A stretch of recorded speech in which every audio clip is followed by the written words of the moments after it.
It's a summer night in my mother's hometown of St. Louis. I'm 13. I remember this because one of my favorite movies at the time, Hairspray, is out, which I watch at the hotel where my family and I are staying. On this night of our summer vacation, my parents invite some family over to visit us. We are laughing, catching up, just having a great time.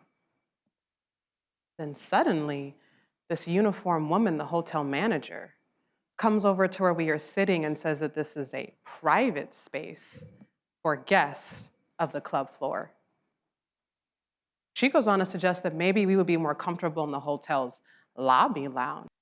This woman in her perfectly crisp uniform tries to hide her surprise when my father, the more stoic of my two parents, calmly tells her that we are registered and paying guests of this exclusive floor. She waves him off. Regardless of whether or not this is true, she says, your family is too loud, and guest policy does not include parties. She asks us to leave, actually demands it. I remember feeling confused. Why is this manager talking to my family like this? Are we in trouble? I remember looking around and seeing other families and their guests laughing, having fun, just like us. We certainly aren't the loudest family. We are, however, I can see, the only Black family. Heeding this white manager's stern directive, I at 13 start to get up to leave. But then I feel my mom's hand on my shoulder and I sit back down. What happens next shocks me, and it becomes a foundational lesson that guides my life ever since.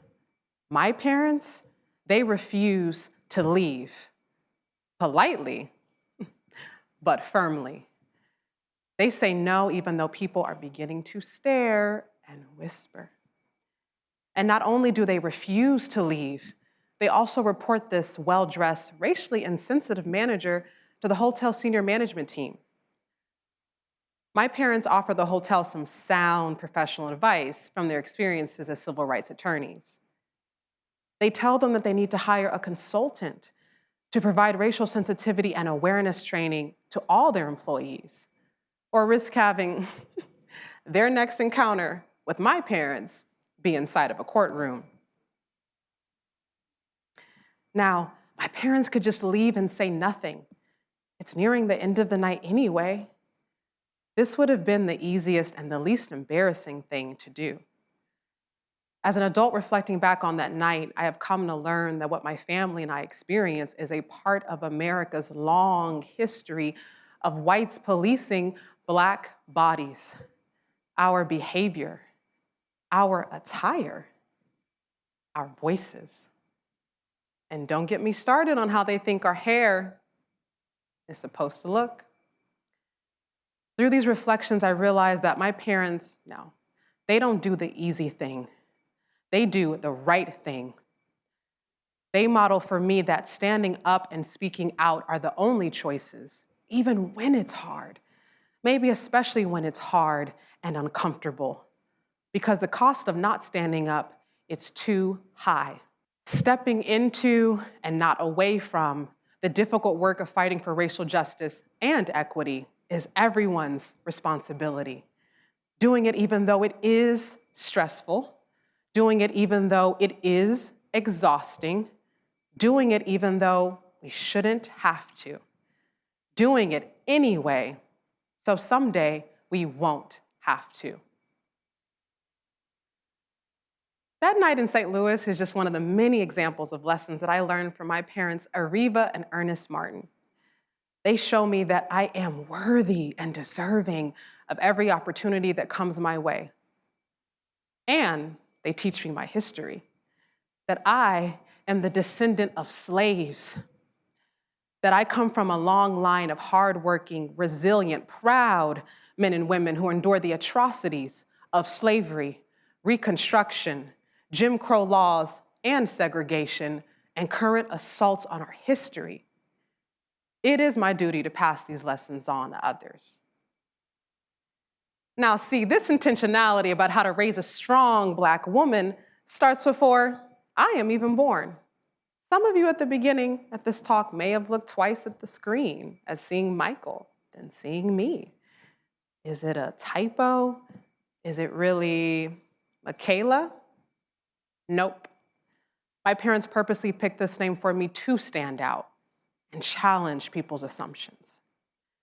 As first-generation college graduates, my parents worked their butts off after law school to give their own children opportunities they never have. Opportunities traditionally only available to affluent white kids. So, I play tennis. I study classical piano. I travel abroad. And I even go to a Montessori school until I am 10. It doesn't get much more white than that. And that's the point. They want me to feel comfortable in traditionally white spaces, to never feel less than, to believe in my ability to compete at the highest level. And I did, and I do. But they also make sure that I grow up with a strong community of Black role models. My parents' friends are other doctors, lawyers, entrepreneurs, and elected officials. They share my parents' values, and they become a part of my village. At the many holiday parties that we host at my childhood home in Los Angeles, California, I can bounce from one conversation about the impact of the 1994 crime bill on Black families to the lack of representation of Black coaches in the NFL, or a lighter topic, like a new exhibit at the Getty. Looking back, it's hard to remember if I'm aware of just how unique this childhood is. Not until much later that I realized just how unusual this situation is and how one day I will need to use everything I learned from my parents and village. Now, fast forward to that day. It's my first semester of law school at the prestigious Columbia University.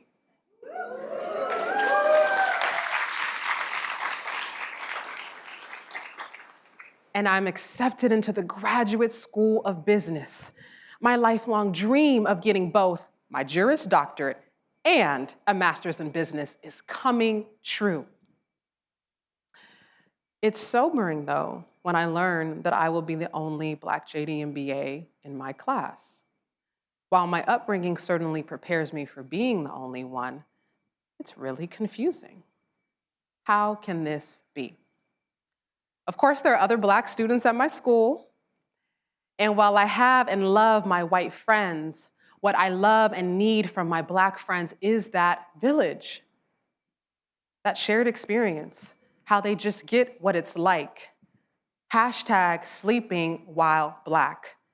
Hashtag driving while Black. Or hashtag barbecuing while Black. Now, in our post-George Floyd world, I am not expecting to be targeted at my own school, especially when we're supposed to be so racially woke. Now, my story does not compare to the Black female student who falls asleep in her own dorm lounge only to be surrounded by police. But what happens next cuts me deep. It's the first semester of law school, which is known as the hardest year. I'm studying away in the library, like I'm supposed to, when a blonde female classmate suddenly approaches. I'm thinking she's gonna ask me something school-related. Instead, she says, "Your typing is disturbing me." Not even a hello. She immediately follows up with, "You need to go find somewhere else to work." I remember just looking at her. I need to move because my typing is disturbing her? Doesn't it make a lot more sense if she moves? I am struck silent by the sense of entitlement. Finally, I say, "No, I will not move. Maybe you go find somewhere else to work if it's really bothering you." I say this as nicely as I can. You know, when they go low, we go high. But she's not having any of that. "You're being really selfish," she says, and huffs off. I can hear her mumbling unrepeatable insults under her breath. What? I try to return back to work, but I can't focus. I am now aware of all the other noises around me. People eating, people talking in non-library voices. And yes, God forbid, people typing. Just as I return back to work, I'm interrupted yet again, this time by a staff member. She says we have a complaint and we're going to need you to leave. She says this with no emotion. I can feel the heat of humiliation quickly turning into anger. Did this classmate really just report me? I finally say no, I will not move. I have done nothing wrong. The same staff member now says, I may receive a violation. Now this is hard and it's uncomfortable, but as if my mom's hand is on my shoulder once again, I repeat, I will not leave. I have every right to be here. And she eventually walks away. I wish that I could tell you that the story ends here, but it doesn't. About an hour later, the same classmate returns and escalates things. Let's call her Sharon. I think she pushes things because she's so surprised that I don't submit to her demand. Sharon walks up to the table directly in front of mine, where her friends are sitting, and starts openly talking about me. I'm again aghast, but I'm not surprised because society supports and allows this egregious behavior. I say, I think you're targeting me. Otherwise, why are you not reporting the other non-Black students who are also gasp typing? Or for that matter, reporting the students who are breaking the rules by talking and not wearing masks. I try to return back to work, but I can't focus, leaving the library, losing an essential study day. I remember calling my friends, my village. They immediately get it, rallying behind me, offering to come study with me in the library so that I am not alone. They encourage me to meet with the library administration. The administration affirms what I already know, that I have done nothing wrong and have every right to be here. I tell them that their staff needs better training to avoid being complicit in the racial targeting of its own students. They are defensive. They are maybe a little uncomfortable, but they eventually agree. However, they do not offer to interview or otherwise engage the student. And this is an important misstep, because without having to confront and take responsibility for her conduct, it's likely that she'll continue with this kind of behavior. And if she continues doing it anyway, despite knowing better, well, I don't have a good answer to that yet, but I'm working on it. Now, I'm no DEI expert, but I have been Black my entire life. And I want to share with you 5 important lessons from my lived experiences. Now, we all know how the Ivy Leagues love acronyms, so I have one for you. My parents would just love how I'm putting their tuition dollars to work. The acronym is ACCRA. A-C-C-R-A. And yes, this is the same spelling as the capital city of Ghana. ACCRA. Are you ready? A. Get ahead of it. We know these dynamics exist. We see evidence of them every day. Take the steps now to make genuine DEI efforts a part of every staff training, every mentoring program, every evaluation process. C, create. Create opportunities to listen to Black people. This means safe spaces where both parties in an incident can follow formalized protocols to discuss and learn. Resist the urge to speak over and explain, and instead work on truly listening. You may feel uncomfortable, you may feel defensive and want to deny the reality. Don't. The next C, check yourself. Check yourself when you make assumptions based on outdated tropes about who belongs where. We have all been inundated with negative messages and stereotypes since birth, creating biases in our brains. Biases that cause us to assume who belongs and who has the right to occupy certain spaces. Openly discuss these biases. R, reflect. Immerse yourselves in situations where you are not the dominant one. Be vulnerable. Reflect on what it must feel like to suddenly be the only one. After George Floyd's murder, books like White Fragility have been widely popular as white people seek to educate themselves.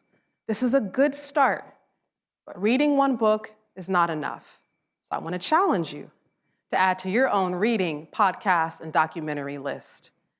Some of my favorite books on this topic are The Post-Traumatic Slave Syndrome and The Vanishing Half. Check out the podcast, Nice White Parents, and the 1619 Project. And one of the most informative documentaries that I've seen on this topic is 13th.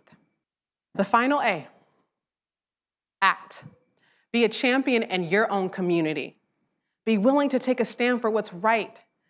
Find inspiration from Florida Black history teacher Pastor R.L. Gundy, who resigns over the whitewashing of the American history that he is forced to teach. Act. Because it can't just be Black people taking these kinds of bold stands against what is wrong and a lie. Stepping into and not away from the difficult work for fighting for racial justice and equity is everyone's responsibility. Doing it even though it is stressful. Doing it even though it is exhausting. Doing it even though we shouldn't have to. Doing it anyway, so someday you, me, and all of us won't have to. Thank you.